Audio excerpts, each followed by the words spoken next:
You know the game of Minecraft.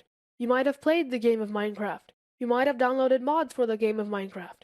And if you have downloaded mods, you might be wondering, how do people make those mods for the game of Minecraft? Well, this video will show you exactly how to do that. To start, you're going to need Minecraft Forge to make mods. And to use Minecraft Forge, we need certain tools like Eclipse and JDK. The game of Minecraft is written in Java programming language. Java programs are written as text, but computers understand the binary language of zeros and ones. JDK, or Java Development Kit, is like a blender, but instead of putting in fruits to make a smoothie, you put in text files to make a jar file, which in this case is Minecraft or your mods. So we're going to start with downloading and installing JDK. First, search for JDK. Click on the first link, Java SE Downloads. Then this button here, click it. Scroll down. First thing you have to do is accept the license agreement to download. After that, and this is a very critical step, you have to make sure you choose the correct operating system. Don't choose 32-bit if you have a 64-bit machine. This computer is a Mac OS X 64-bit, so I'm going to choose that one and download it. So now that it's downloaded, click on it to run it. On my Mac, I'm going to have to double-click on this to install it, and then you'll see this installation wizard. Click on Continue and Install. You may need to enter an administrator password, so I'm going to do that here. Click on Close. Now you have JDK successfully installed. The next tool we need to download is Minecraft Forge. Minecraft Forge is a tool that helps you build mods. Forge is currently the most popular way to modify the game. To download it, search for Minecraft Forge. Click on the first link, click on Downloads, go to Download Recommended, and click on Source. Don't click on any ad that shows up over here. Wait till the skip button shows here. Then click on it. Now Forge will download over here, but we need to put Forge in a special folder. To do that, open up Terminal or Command Prompt on Windows. Change Directory to Desktop.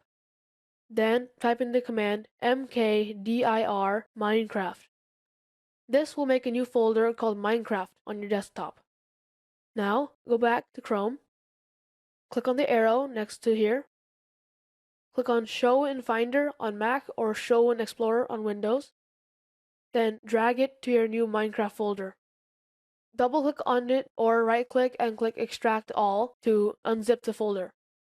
Now you have your folder here. Go back to Terminal and navigate to it. In here, we will need to type a certain command to get it ready for usage in Eclipse. In Mac, it's /gradlew setup decomp workspace Eclipse. Make sure you type in this exact command. On Windows, you can't have the / in it, but everything else stays the same. Now I'll run this command. This command takes a while to run, but it's important because it lets you edit Forge in Eclipse to make your mods. Right now, it's downloading all the Forge and Eclipse files so that you can use it. At certain spots, like this one, it can get stuck for a while, but it'll eventually move on from that. Also, make sure that you have an internet connection, otherwise this command will not work. Your command's output may be a bit different than this one. Don't worry about it. This is another place where it might get stuck. The places where it gets stuck will vary depending on your computer. If you see this message, Build Successful, that means that you have successfully installed and downloaded Forge. It also says how long it took. On this computer, it took about 4.5 minutes, but on other computers it may take shorter or longer times. Now that we've downloaded Forge and JDK, the last thing we need is Eclipse. Eclipse is a tool that can edit, package, and run files and help find and fix errors within those files. To download it, search for Eclipse and go to the first link. Click on Download. Scroll down. Make sure that the correct operating system is selected, and then click on the correct download link. Scroll down again. Click on this first link here, and your download will start over here. It should be done in a few seconds. Now that it's done, click on Show in Finder or Show in Explorer, and drag it to your Minecraft folder. Then unzip it again like you did with the Forge folder, and now your Eclipse is successfully downloaded. Now that you have all the tools installed, verify that your setup works. Double-click on the Eclipse icon here to run Eclipse. You may need to right-click and click Open on a Mac, and Eclipse will start loading. Now here, Eclipse will ask for a workspace, which is basically where the project is. When we ran the gradle-w command, that generated a workspace. Click on Browse, go to Desktop, Minecraft folder, Forge, and then select the Eclipse folder. Don't select the folder inside it, just select Eclipse. Click on Open, then click on OK. Now Eclipse will load with your workspace. This may look a bit confusing right now, but we'll explain all of it later. For now, click on this green arrow here. Just the green arrow, not the one with the suitcase. This green arrow runs Minecraft and with any mods installed in it. Minecraft shows up here, and it's just like regular Minecraft, except over here, you can see your Forge version, MCP version, and FML version. These two are part of Forge. It also says 4 mods loaded, 4 mods active. These 4 mods are MCP, FML, Minecraft Forge, and a sample mod that we will explain later. If this Minecraft runs, that means your setup is complete. Click on the Mods button. Here you'll see 4 mods: Minecraft Coder Pack, or MCP, Forge Mod Loader, or FML, Minecraft Forge, and then an example mod. This example mod comes packaged with Forge, and we're going to take a look at that now. I'll quit the game. You can click on this gray arrow here to open up the Minecraft folder. There's a bunch of folders here, but we're going to focus on source/main/java. Open that one up. Here you'll see a folder called com.example.examplemod. Open that up as well. Then double-click on examplemod.java. I can double-click on this example mod here to open it up bigger. Let me change the font size so it's easier to read. So now I'll explain this class. A class is basically one of the text files that JDK uses to make a jar file. Each of them is in a package. A package is a way to organize Java files logically. So every single file from this mod would be in this one package here. Now, the next thing here is imports. I can click on this little plus here to open it up. And an import is a way to take a class from a different package and have it usable in this class. So we're importing blocks and mod and some simple Forge mod classes. I'm going to skip line 8 for a second and go on to line 9. Here, we're making a public class called example mod. That's this entire file here. Then these 2 values are important. This first one is the mod ID, or the mod's unique identifier. The second one is the version. These 2 values are used up here in line 8. This @mod annotation tells Forge that this entire class is a mod with this mod ID and this version. And this is very important because without this, Forge wouldn't know that you're making a mod. Lastly, we have this method here. The first thing is this @eventHandler annotation, which Forge uses to know that this next method listens almost for an event. The event is FML initialization event, which happens when you start up Minecraft. And this method is called init, which doesn't really matter. The only thing that actually matters is this event here. This line over here, line 18, system.out.println, prints a message in the console, which opens up when you run Minecraft. The message basically says dirt block, and then dirt's unlocalized name, which is tile.dirt. This is also a good way to verify that Forge is working correctly. So if I close this by double-clicking on it, open up the console. Here I can do Command F on Mac or Control F on Windows, search for dirt, and you can see here this message shows up. This shows where it's coming from, the example mod file, this init method on line 18, and the message is dirt block is tile.dirt. If this message shows up, then you know for sure that your Eclipse is working correctly. Now that you've verified your setup using the example mod, we're going to make our own mod. First of all, close these windows. To make a new mod, you're going to need to make a new package and a new class. But first, you're going to need to go to a certain link. bit.ly/d4k-minecraft. This is where all the code for your mods is stored. The first thing we're going to need to do is make the main file. The main file is basically Forge's entry point into your mod, and it also registers all of your mod files. So first of all, your package is going to have to be named org.devoxforkits.forge.mods. This is the package name that all the files here use. Copy this exact thing, right-click on source main Java, and go to new package. Paste it into here, and don't change it at all. Java is case sensitive, and you have to have the name exactly like this. Click finish, and now you have your new package here. Right now the icon is grayed out because there's nothing in here, but we're going to fix that. Go back to here. The main file is going to be called main mod. So copy this, right click on your new package, go to new class. Paste in the name here, and again, don't change it because Java is case sensitive.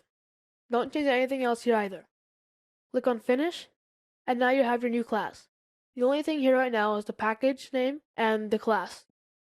Go back to the bit.ly link and copy this entire gray box, including the package declaration and the imports and everything else. Go to here, delete everything in this class, and paste it. So again, this looks very similar to the example mod. There's the package, there's the imports, and there's the mod annotation, the class name, the mod ID and everything, and the initialization event. The next thing you're going to need to do is to make the actual file. This mod is going to be called chat items, and basically what will happen is whenever you type a certain word into chat, you'll get a certain item. So this file will be called chat items. Again, make a new class and call it chat items. The C and the I are both capital. Again, this is just an empty Java class right now. Go back to here, copy all of this, delete everything here, and paste it. Let's go through this class and see what it does. These are just the normal package and import. It's called chat items. Now this subscribe event basically is the same thing as the @event handler in the main file, but it goes for different events. This one here is a server chat event, which happens whenever you put in a chat message. And just because it says server, it doesn't have to be on a server for it to work. Now, this here is an if statement. It's an important concept of Java.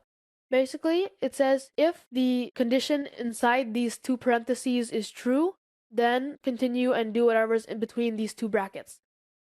Now, the condition here is if the event's message contains the word potato on all lower cases, then it'll continue. Now, it knows that it wants to contain potato because these two quotation marks here tell Java that this is a string value or a text value. Let me expand this first. Then this statement here takes the player who chatted, takes their inventory, and adds a new item stack. And in this item stack, there are 64 potatoes. Now, you're almost done with your new mod. The last thing you need to do, scroll down and copy this in the chat items registering box. Go back to your main file and put it into the init method. This tells the main mod that chat items is a class that's part of the mod. So now you can run Minecraft. It'll ask if you want to save your resources, click OK, and Minecraft will start up. Again, the console is showing here, and you can look through it and find the dirt message again if you want. 5 mods are loaded. I go to mods, and I scroll down. The mod is called My Mods because the mod ID we gave was My Mods. So now, go to single player, make a new world, and go into creative mode, and make the world. Now, type in the word potato in all lower cases, and you get potato items over here. You can do that as many times as you want. You can even do potatoes or potato is magical. Anything that has the word potato in it, no matter where it is, will give you a potato. Now that you've made the chat items mod, you can play around with it a bit and add new things. First of all, you can change the item and the text. If I delete potato here, there's a nifty trick in Eclipse where if you hold down Control and press space, you can see a list of items or blocks or whatever it is you're looking at. And I can scroll down here and look for whatever I want, or I can narrow it down by starting to type. Let's say I wanted to put in diamond. I start typing in D, I, and here's diamond. And now the item it will give me is diamond. But then, it wouldn't make sense for potato to give you diamond, so we're going to change the text as well to diamond. Now, saying the word diamond will give you 64 diamonds. Run Minecraft. To make this easier, click on this box, always save resources before launching. And I'll go to my world. Now if I say diamond, I get diamonds. And I can say potato, and nothing will happen. And I can say diamonds are potatoes, and I'll only get diamonds. So now you can do another variation. Just giving diamonds is kind of boring. You can give two things. Now, this if statement is defined by these curly parentheses. Whatever's in between these will happen when the if statement is true.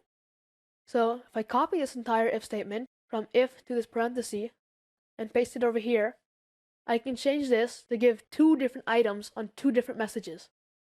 So let's say I change this one back to potato. And you can make this whatever chat message or whatever item you want. Just make sure it's not too long because the chat window does have a limit. Now if I try this one out and go back to my world, then I can say diamond and get diamonds, and say potato and get potatoes. Or if I clear my inventory, say diamond and potato and get both. Or I can say diamonds are potato. Anything that contains one word will give you that item. Now you've made your first mod. Exciting, isn't it? Well, let's make it even more exciting by making another mod. Right now, dragon eggs are kinda useless. They don't do much except look cool. Well, this next mod is gonna make it so whenever you place a dragon egg, you can spawn an ender dragon. Let's get to it. Again, we're gonna make a new class. If you scroll down, you can see ender dragon spawner. The class is going to be called dragon spawner. So I'll copy that. Right click on the package, go to new class, paste it here. And again, make sure you don't change the name at all. Finish it. Go back to here. Copy everything from example 7, dragon spawner code. Replace everything here with that. Here's the package and import and the name. Subscribe event again. And the event here is place event, which happens whenever you place a block.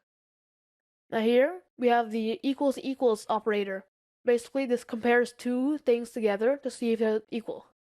So it's comparing the block placed in the event and blocks.dragonegg.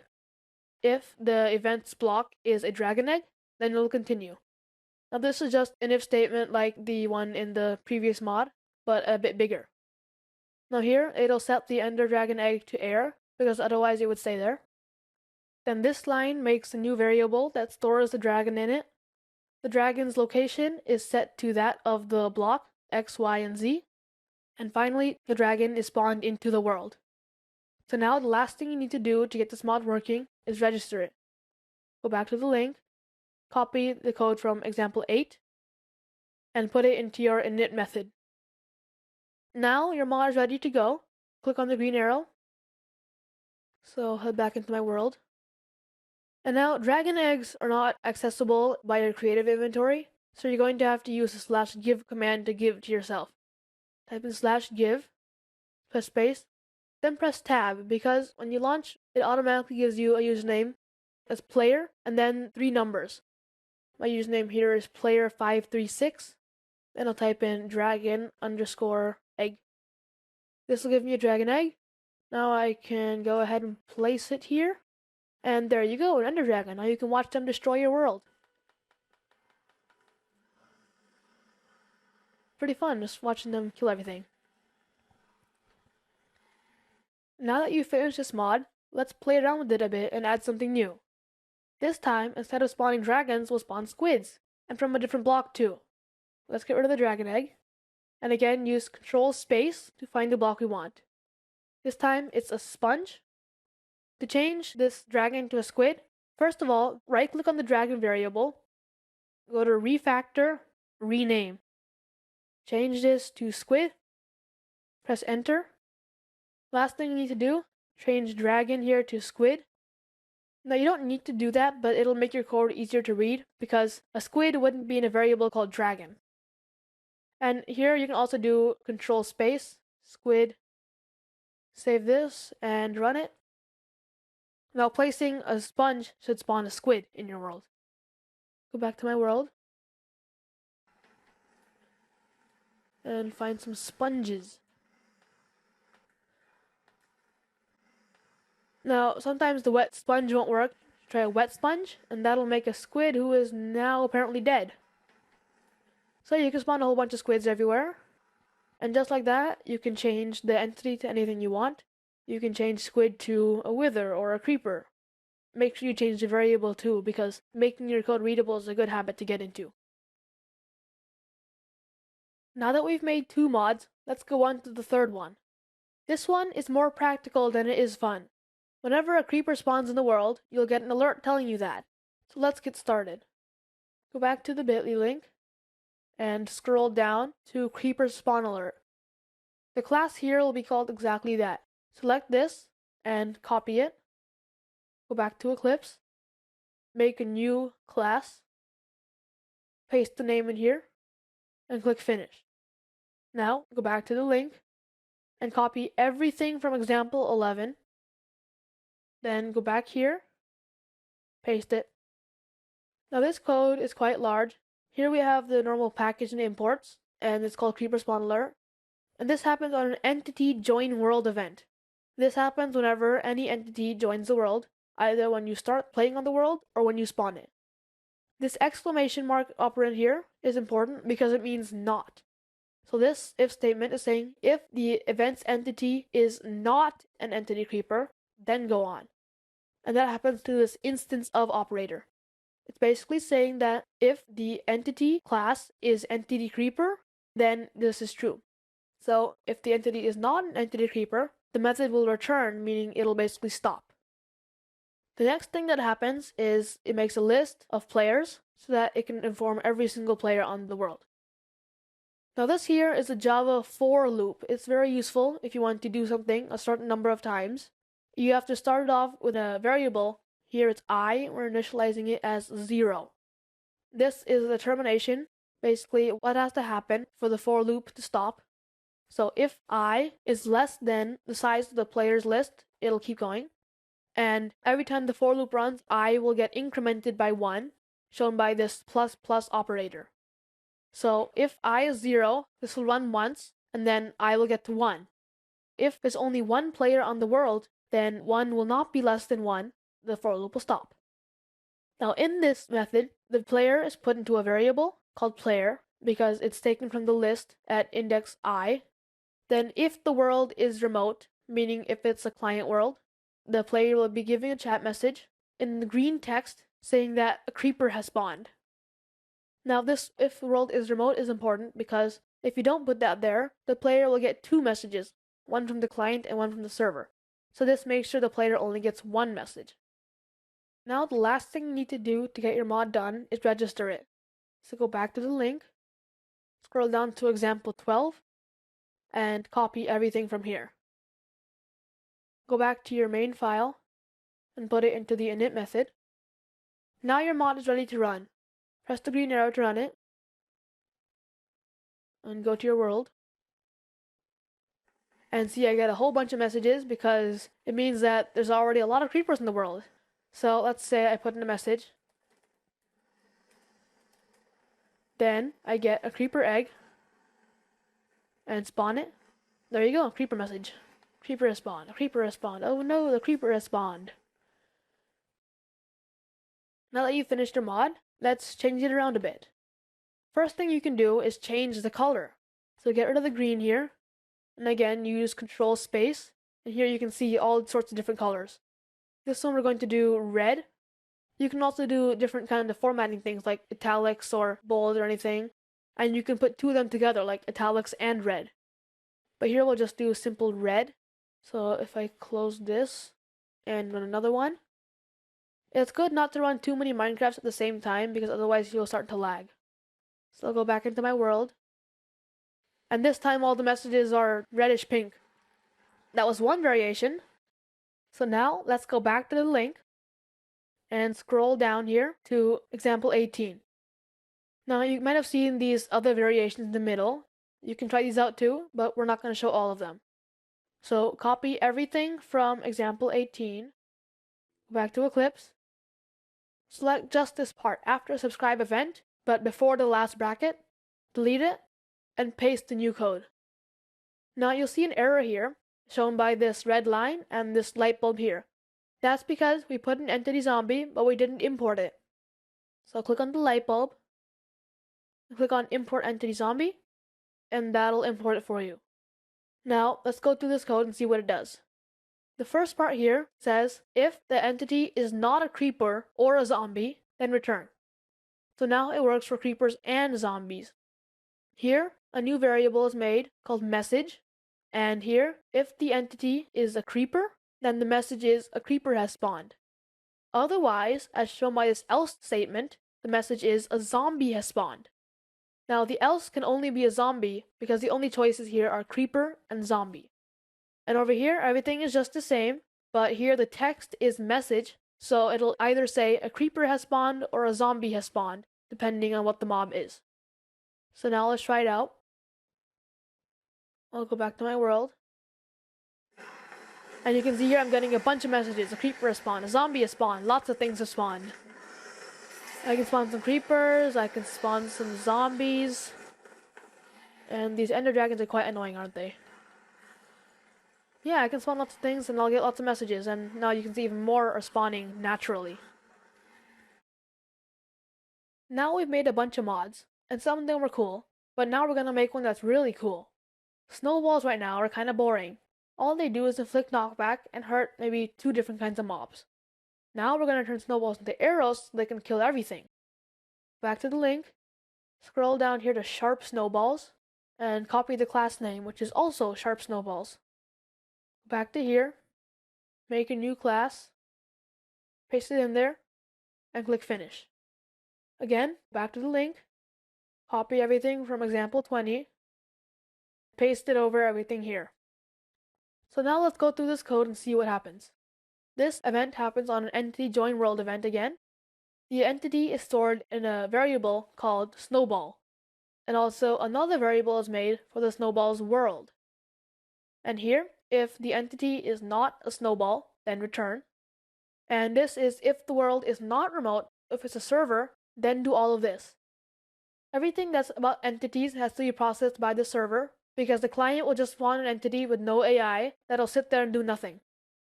Here, it makes a new entity arrow in the snowball's world called arrow. The arrow's location is set to the snowball's location. The arrow's motion in all 3 axes is set to the snowball's motion in all 3 axes. Here, the arrow's motion is added to the arrow's position for each of the 3 axes so that the arrow is not stuck in the player's head and so that it doesn't hurt the player. Lastly, the arrow is spawned into the world and the snowball is set to dead. Now, to finish this mod, the last thing we need to do is register it.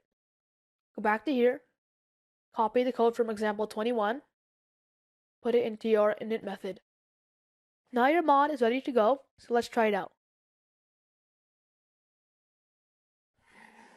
So, if I get out some snowballs, and I throw them, if I throw them over here, you can see there start to be arrows in the ground. And I can throw them at this creeper here and kill him. Or maybe this other creeper, if I can find one. Here's some more target practice. Normally, the snowballs would just knock the chicken off the tree, but now they can actually hurt the chicken, or this pig, for example. To make it even more fun, we can make the snowballs explode. Let's go back to here. Again, we're going to use the refactor tool. Right-click on arrow, go to refactor, rename, and change it to TNT.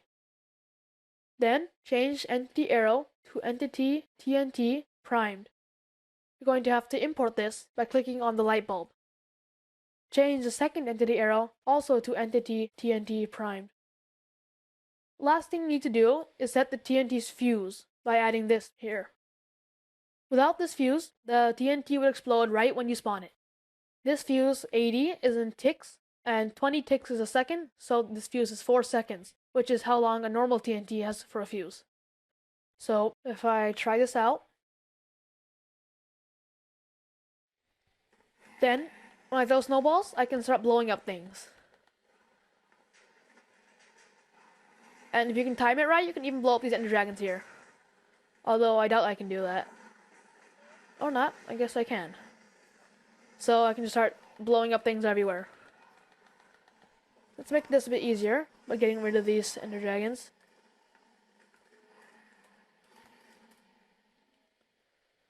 So again, you can see all the creeper spawn alert messages spawning.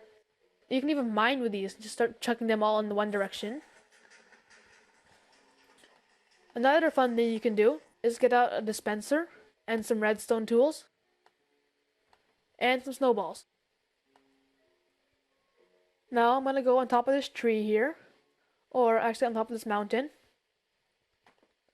Put the dispenser here, put some snowballs inside, and make a simple redstone clock. This will basically be a destruction machine. Now this dispenser will just start shooting out snowballs and blowing up things. And you can just refill it by putting in as many snowballs as you want.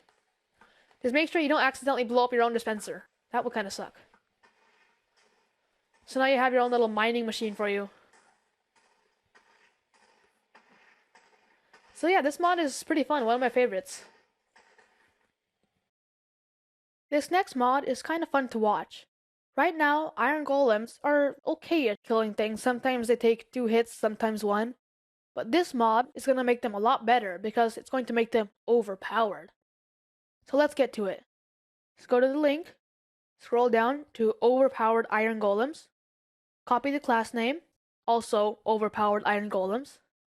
Then go back to here, make a new class, paste it, and make sure you don't change it, and click finish.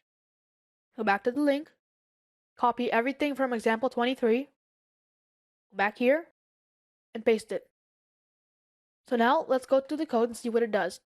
Here we have this going at an entity join world event again. If the entity is not an iron golem, then return. The entity is put into a variable.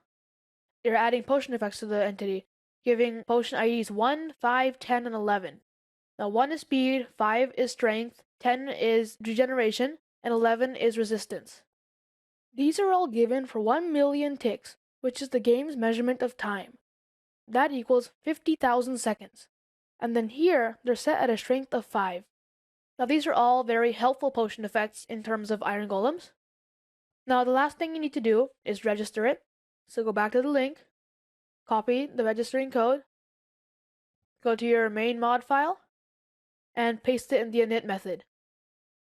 Now your mod is ready to go, so let's try it out. Now this mod is better done in a super flat world because you can see the battle better. So we'll make another world. Go into creative, more world options, change this to super flat. That'll make the entire world completely flat, with maybe some trees and villages. So now I'll create my world. And see, now I have a flat world. Let me make it so that the sun doesn't move. Set the time to nighttime. Give myself some night vision so I can see. Let's spawn an iron golem. Make a T shape with iron blocks like this. And put a pumpkin on top. And there you have an iron golem. Now, spawn some mobs like zombies or slimes. And it looks like Mr. Iron Golem is going to try to kill them now. You can see little swirly things coming out of him. That means he has a potion effect. So now if we spawn some more of these Iron Golems, it'll go even faster. And you can see with the speed 5, you can run around really fast. And if we add some zombies to the battle, it makes it even more fun.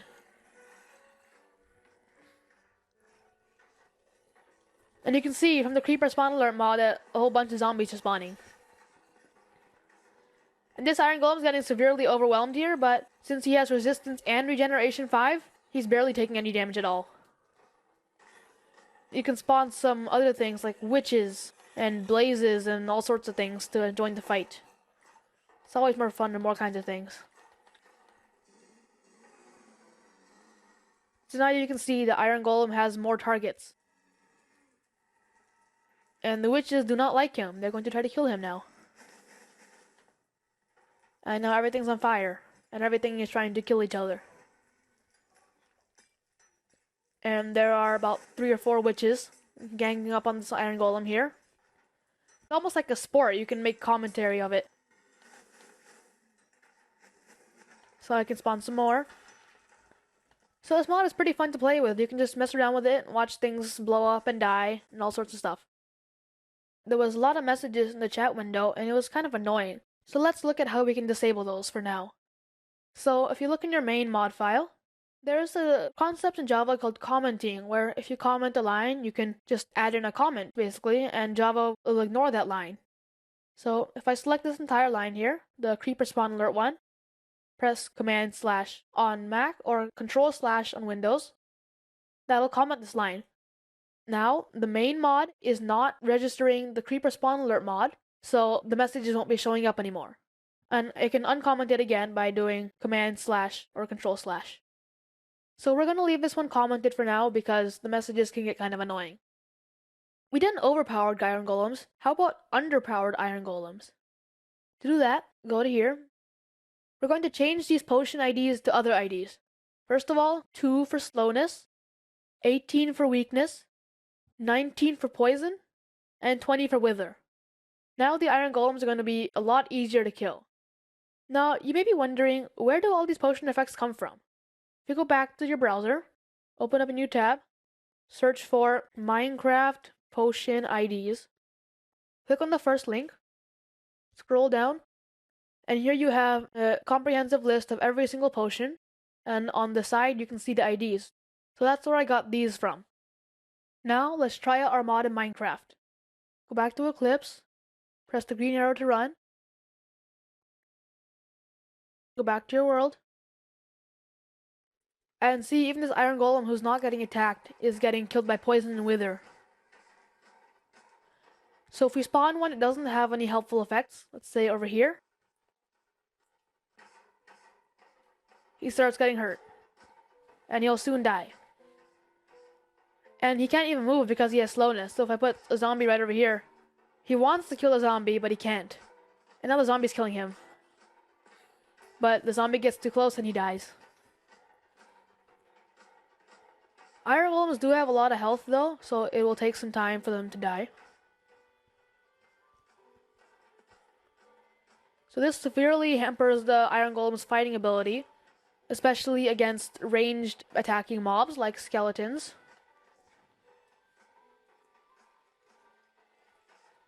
And see, all these skeletons are now like lining up to shoot this iron golem. I can spawn a few over here. And now the iron golem's dead. Now they're gonna start shooting this one over here, if they don't start killing each other first. And I can spawn some more, and it'll go even faster.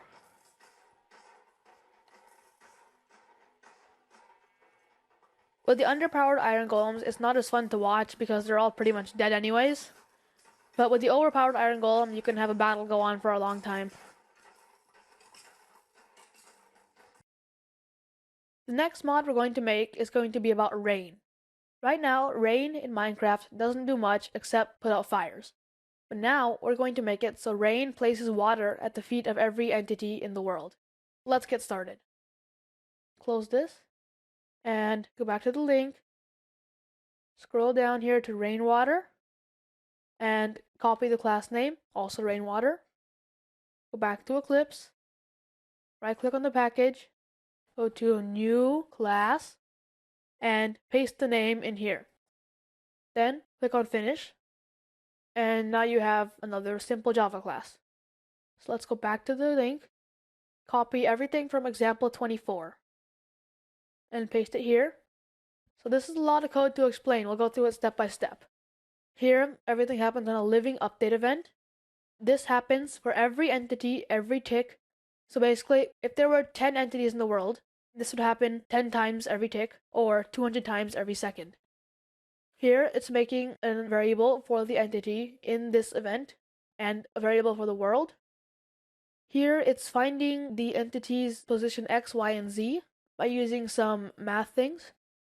Here we have math.floor, which rounds a decimal down to the nearest whole number, because the position X, Y, and Z are not always whole numbers. And this int here is what we call casting, where you take a certain Java class and turn it into another Java class. But only certain classes are compatible, because this here is what you call a float. It's a decimal with 8 decimal places, and we're turning it into an integer because math.floor is giving us an integer. We're storing all of these in variables X, Y, and Z. Now, if it's not raining in the world, then this method shouldn't happen, so we'll return. Here, we're checking if the entity has anything above their head. This is going through all blocks from 0 to 256 Y position at the player's X and Z. And here, if the block at the position anywhere on this for loop is an air block, then it'll return.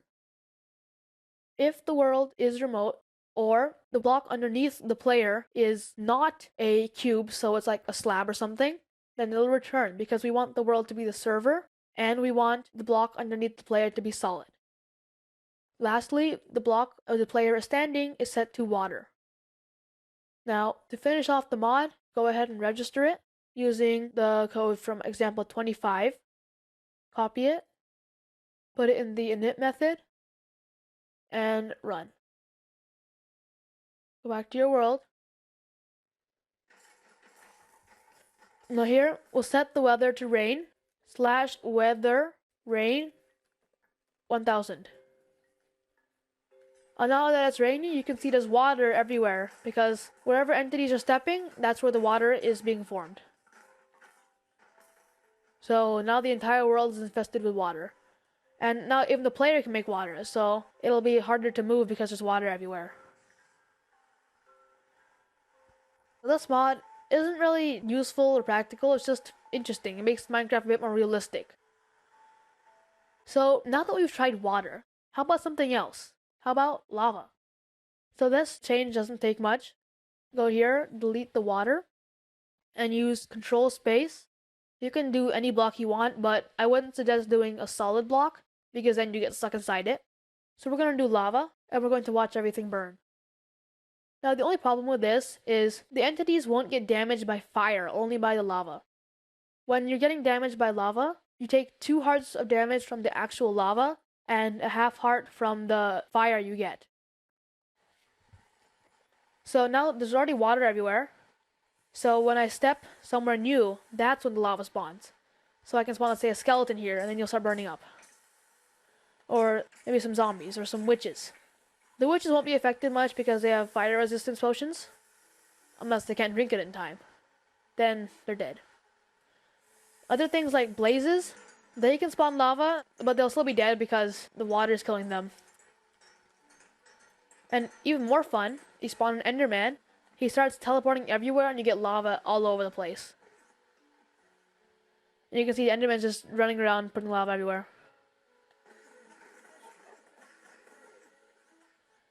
If I spawn some more, you can see lava blocks appearing all over the place.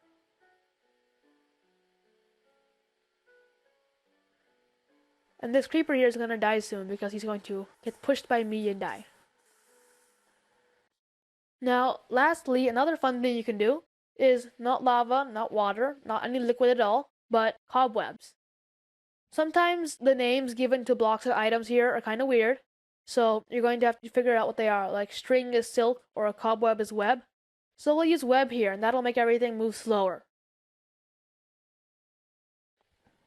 So now if we spawn something new, let's say a zombie here, he'll be stuck in these webs and he can't move very fast. Even more fun is if we spawn an iron golem somewhere, and then we watch everything try to get to it. So for example, let's spawn an iron golem here. And now he's stuck in there. And now we're going to see the zombies try to get to him.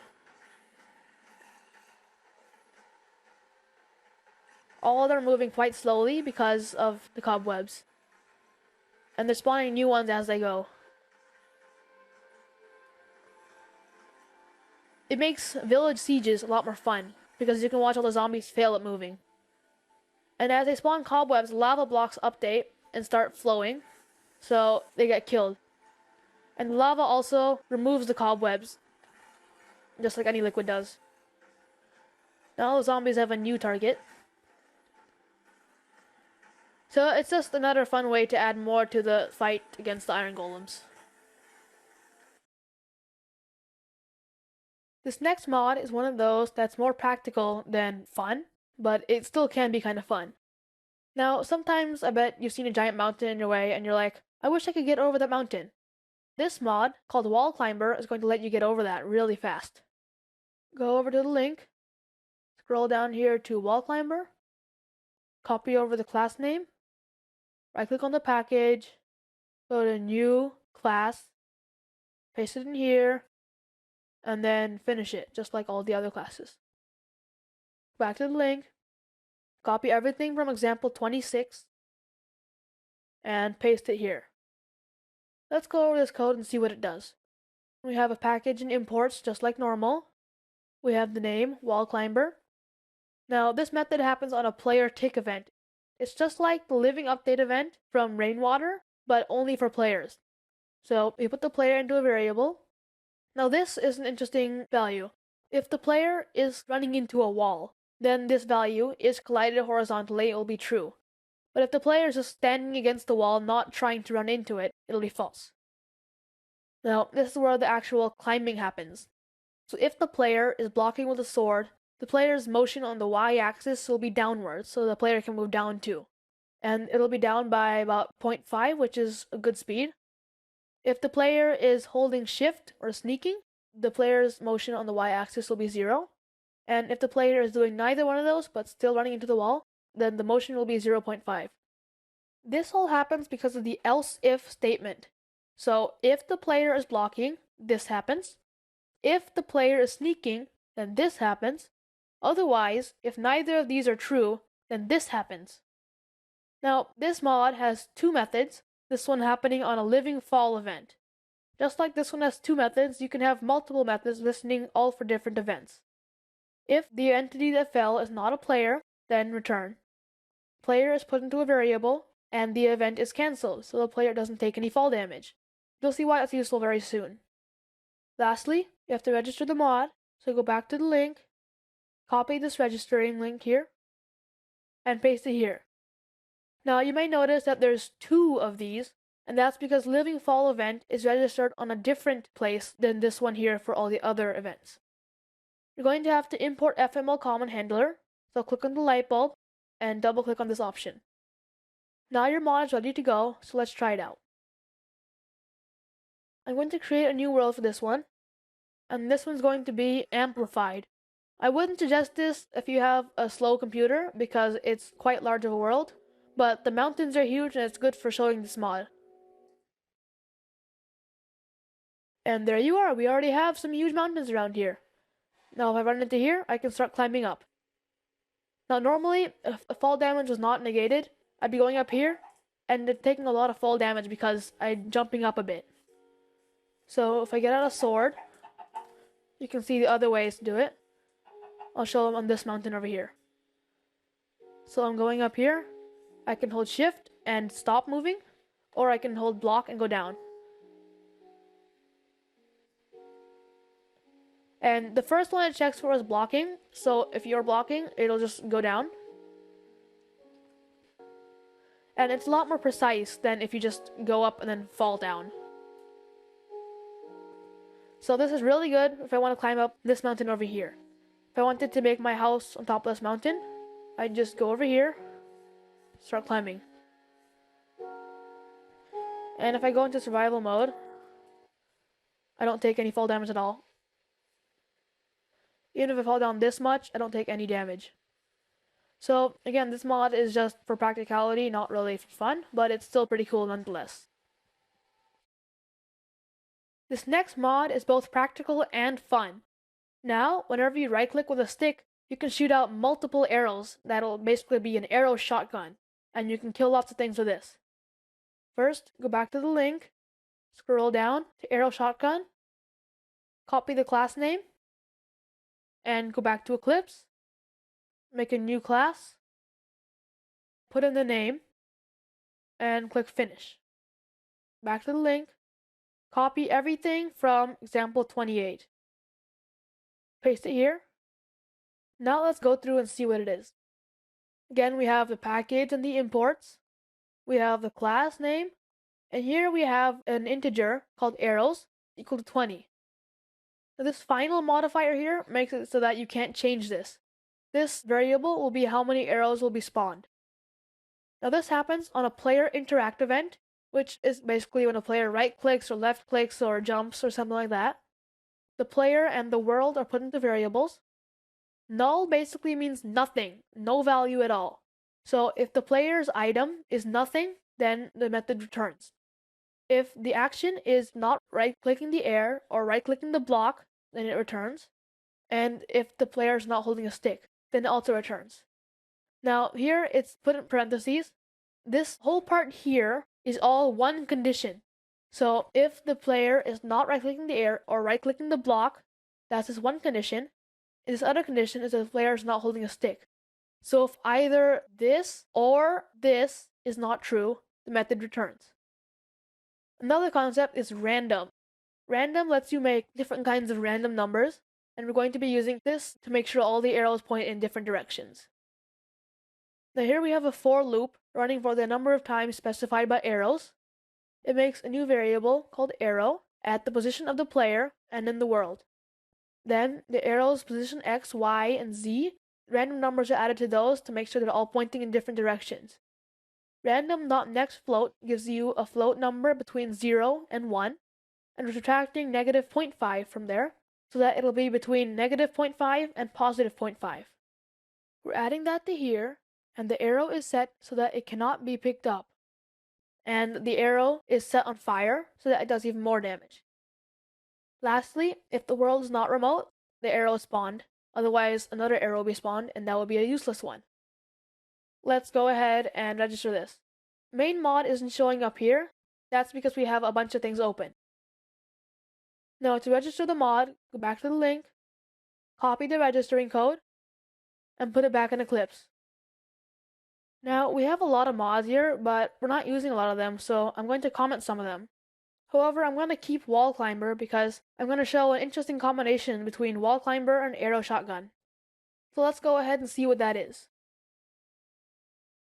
I'm going to make a new world.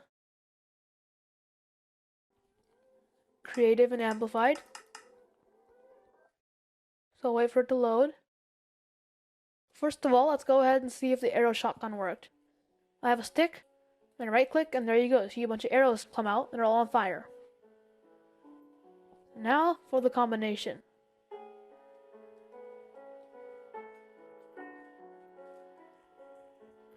Let me just get up here onto this mountain, and then I'll show you.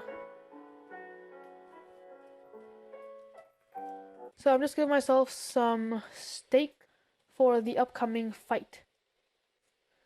The combination is a dragon fight. So the good thing about it is I can go and climb up on mountains and trees to get good vantage points. Like here. And if I was actually in the end, it would help a lot because you can climb up those obsidian towers once you've destroyed them to get a good archery spot. And you don't have to collide into the wall forwards, you can also go backwards, and that'll make for easier shooting.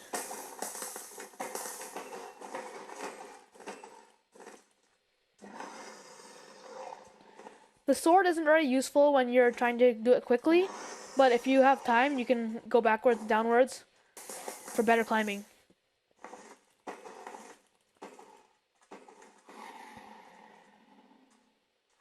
The other nice thing about this mod is you don't have to aim very well because there's 20 arrows going at the same dragon. As soon as I hit him, he tries running away, but then I keep hitting him. Actually, I'm not sure. It might be a she.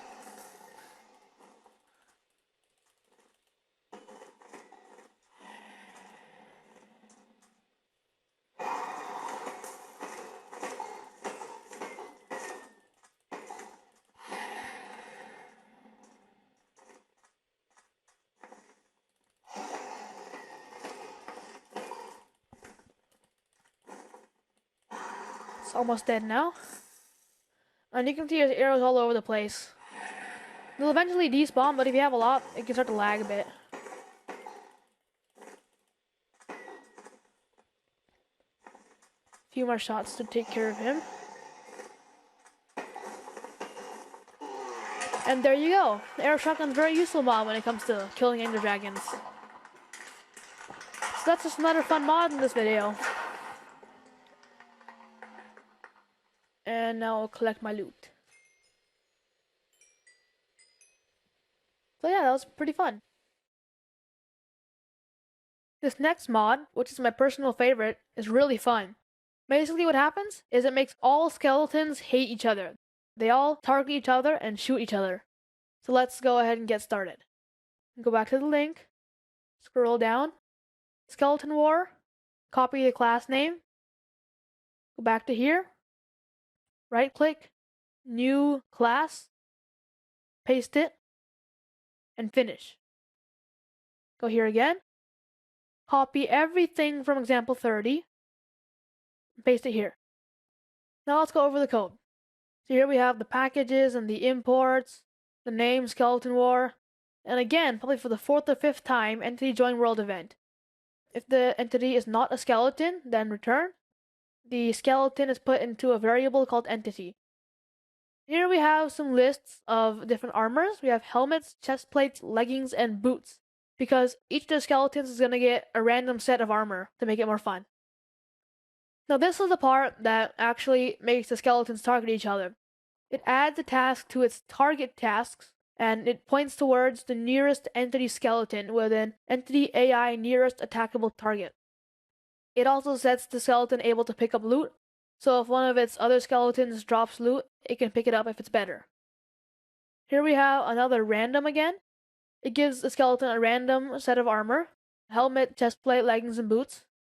4 is the helmet, 3 is the chestplate, 2 is the leggings, and 1 is the boots. And here, random.nextInt5 gives you a number between 0 and 5, including 0 and not including 5. Now the lists here each have 5 items, but in Java, it starts with 0, then 1, 2, 3, 4. So that's why we need 0 through 4 here.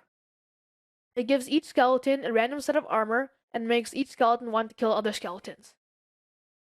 Now lastly, let's register the mod. Go back to the link, copy the registering code, back to here, and paste it. We won't be needing these mods, so we'll comment these. Now let's go ahead and try it out. I've already made a world with an arena in it, so we can spawn skeletons in it and see what happens.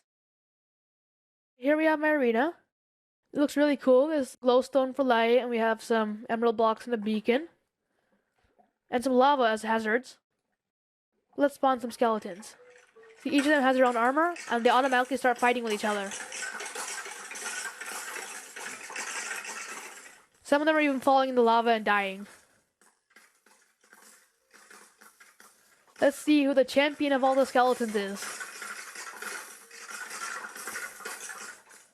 The one who wins is probably going to be the one with the best armor.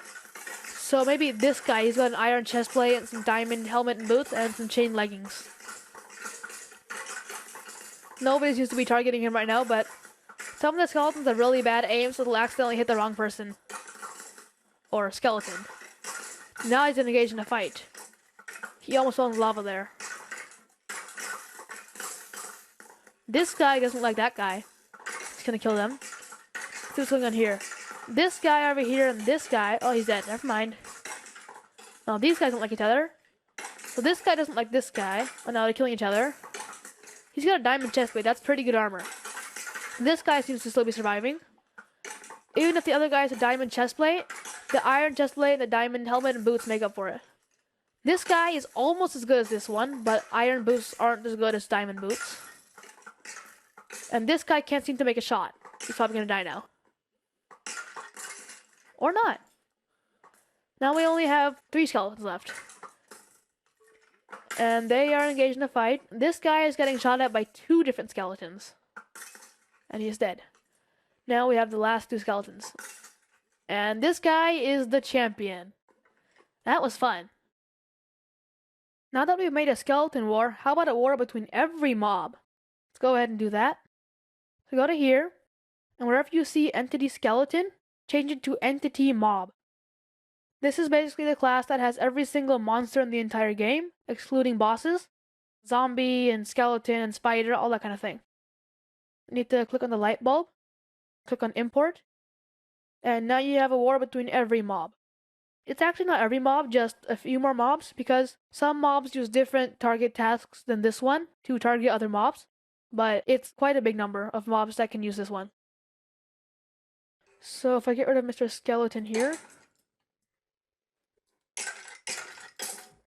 First thing we'll do it with is Guardians. These ones are fun. You can see they'll start to laser each other.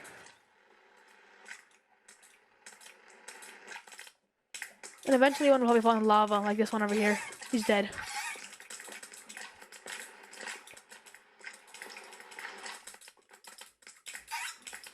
They're all flopping around like this because they're not in the water where they normally live. But eventually one should die.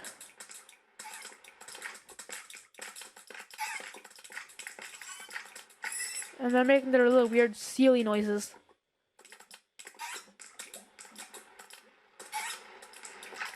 These guys are gonna take too long. Let's go ahead and get rid of them.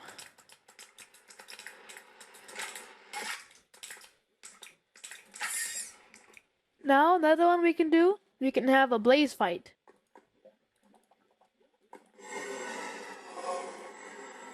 Since these guys are on fire, that means they're angry at something. They want to kill it. These guys are getting out of the arena though because they can fly.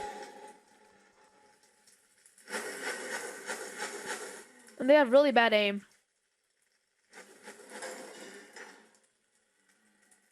Seems that one of them disappeared. So, a lot of mobs do this. Let's go ahead and do a bunch of mobs at the same time. These are 5 different mobs that'll try to kill each other. We have Blaze, Witch, Guardian, Enderman, and Skeleton. So let's spawn some of these.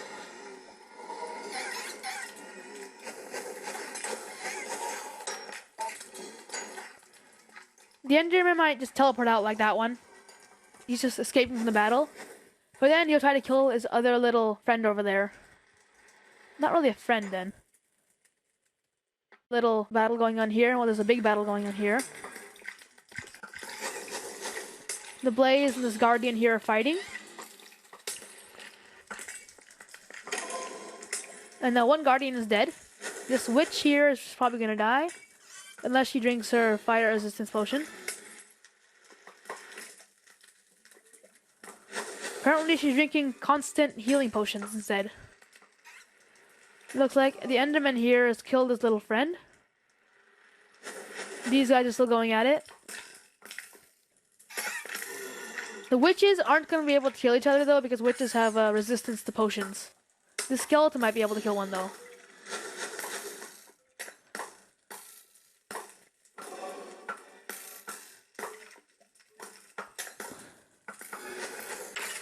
So it's pretty cool. I like it a lot. Now you've built a bunch of cool mods, but if you want to make even cooler and more advanced ones, look in the book that my dad and I wrote. You can find it at this link here, and if I scroll down a bit and look at the table of contents, there's a lot of cool mods. Explosion mods, entity mods, movement mods, and even command mods, and new block and new item. We've imported these mods in Eclipse, so now let's take a look at them. Here you can see we have a bunch of extra files, and those are all the book files. We're not going to be showing the code from any of them, and you can find that in the book. So let's take a look. So I'll make a new world for this. In creative mode. Super flat.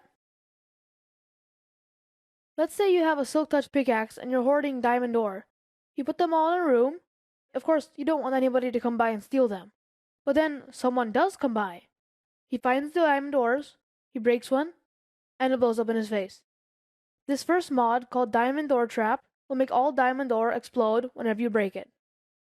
So, I'll get out a diamond ore, place it down, then break it. And there you go, it blows up. This is really useful for security and also just for having fun. You can make a chain reaction of diamond ores and watch them all blow up. Now, this message here, you broke a block, is part of the first mod you make called Block Break Message. It's kind of a boring mod. All it does is that when you break a block, it sends you a message, but it's a really good way to get started with modding and make sure you can do it. The next mod also has to do with explosions. TNT right now is kind of boring. It only makes a 4-block explosion, not even as big as the diamond door here. The next mod makes TNT explosions really big. So I'll get out some TNT and the flint and steel. Place it down, light it, and run away. And you can see a bunch of things die in the radius. And there you go. That's a TNT explosion. Now this is really fun to play with. You can go to this village over here. Normally it would take a whole lot of TNT to break this village, but all I need is a few. This one over there maybe. One over here. So just about 4 TNT sufficiently wrecks the village. There you go, you have a dead village. So that one's pretty fun to mess around with. The next mod is extremely practical in survival mode. Pigs right now, they only drop pork chops, like these pigs here. Good for easy mode, medium mode, hard mode, but nothing good for peaceful. Now diamonds, those are rare, everybody wants diamonds. So we made pigs drop diamonds. If I kill the pig, eventually should drop diamonds. There we go. This pig gave me 2 diamonds. Kill another one. And that one was mean, didn't give me any diamonds. And I got another diamond. Now that one's extremely useful. You can make diamond armor, diamond helmet, diamond chestplate, all kinds of things when you just find some pigs and kill them. The next mod is a bit more annoying than useful. It's called creeper reinforcements, which kind of gives away the purpose.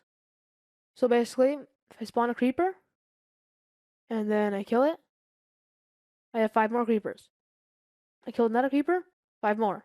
Another one, 5 more. This can also be pretty annoying if you just put some lava, maybe. That'll make your world crash, because the creepers will just keep getting killed and keep getting spawned, so I am not going to do that. Now you may have noticed how I'm jumping really high all the time, without any jump boost. This is another mod called Super Jump. So basically, anywhere you can jump 50 or so blocks in the air. And it's paired with another mod called Parachute, so I can jump, and hold shift to come up with a safe landing. So it's kind of like the wall climber mod where I can just jump over a mountain, and then parachute on the way back down. So this is another one of those, more practical than it is fun. This next one is the complete opposite. Very fun, also slightly practical. It's called Flaming Pigs. It adds a new command where you can spawn any number of flaming pigs at your feet. So if I type in /fp or /flaming pigs, then a number, maybe 10. And there we go, we have 10 pigs on fire. Now it's really funny if you do it from up here, say 100. They all spawn over here, and when they die, you see a giant cloud with 2 little arms going out the side, kind of like a galaxy. And then when you do this, you get a bunch of diamonds, and you can build lots of diamond things. The next mod is really, really useful in my opinion. You may have heard of the plugin World Edit or something similar to that, where you can select 2 points on the ground and fill in the area between them with any block you want. Well, that's basically what this mod does. It's called fill blocks.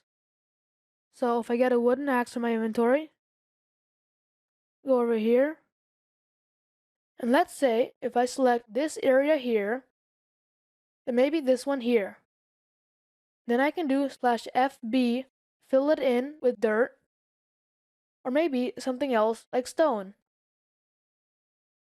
So you can fill in areas between corners really easily, and it helps you build things like arenas or houses, or lots of cool things in creative. The last one, and what I think is the coolest, is the new block and the new item. So open up my inventory. Here we have an Enderium block and an Enderium ingot. This is basically a redstone block textured purple, and this is just a regular ingot, like an iron ingot or a gold ingot, but purple. So it's a lot better looking than that ugly purple and black checkerboard missing texture thing, in my opinion. There's also recipes for it. So I can turn 1 block into 9 ingots, the other way around as well. There's a lot of cool mods in the book. This is only some of them. And if you want to see them all, you can go to the book link that we showed before and have fun with these. In this video, you learned how to do Minecraft modding. First, you downloaded and installed the tools. Then you made a lot of mods. Some of those mods include chat items, which give you items whenever you said a certain word in chat. Another one was Dragon Spawner, which spawned ender dragons whenever you placed down a dragon egg. Another one was Sharp Snowballs, which turned all snowballs into arrows. Another mod you made was Arrow Shotgun, which shot out 20 or so flaming arrows whenever you right-click with a stick. The next one you made was Wall Climber, which let you climb walls really easily. And then another mod you made was Skeleton War, which made all skeletons hate each other and want to kill each other. Then we showed you some mods from the book that we wrote, which you can get to make cooler and more advanced mods. I hope you had fun with this video. Happy modding and enjoy Java learning.